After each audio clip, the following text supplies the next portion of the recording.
Welcome to Zwida Media. If you're new to this channel, please subscribe. Don't forget to like, comment and share. Here's a new video for today. Enjoy. Bashayi bachitha nesamba semali engadalulanga abalisa abangaziwa eRichards Bay ngesikhathi bebamba imonto yemali. Nginibingelele ngiphinde nginamukele ezindabeni zezwide media. Igama lami ngusibonga konke wakandwandwe Mothanda, ungangibiza intatheli ka YouTube. Kubekwa ukuthi kube encane indawo ngesikhathi kuqhunyiswa imonto yemali eRichards Bay KwaZulu-Natal namhlanje ekseni ngesithuba zabo 7. Abalisa abangaziwa kubekwa ukuthi bavimbe imonto yemali emzingasi ngasenza labantu eRichards Bay namhlanje ngesithuba zabo 7 ekseni maqede bayiqhumisa babe sebeshaya bechitha nemali ephakathi engadalulwanga.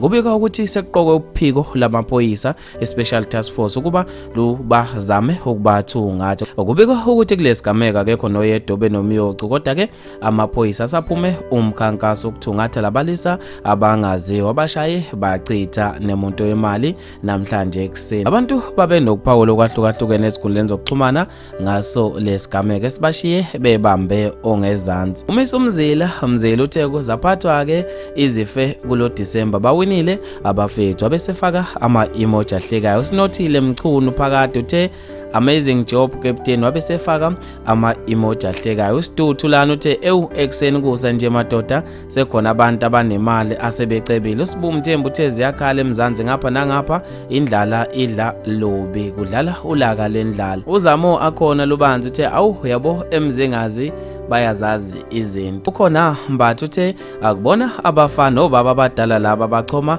ngokuthi bakhile emakhaya wabesefaka ama-emoji ahlekayo. Ukwando Mpontshane kaMagumede uthe kusa nje ekseni seberisha abantu. Samke ngubani uthe ezweni sakhile. Bafethu maningi kakhulu ama-comment. Mina ngizofisa ukwazi ukuphawula kwakho ngalo lolu daba khona lapha kwi-comment section. Mina nje entatela YouTube sengayiteta indawo ngithi awungibambe evidweni elandelayo.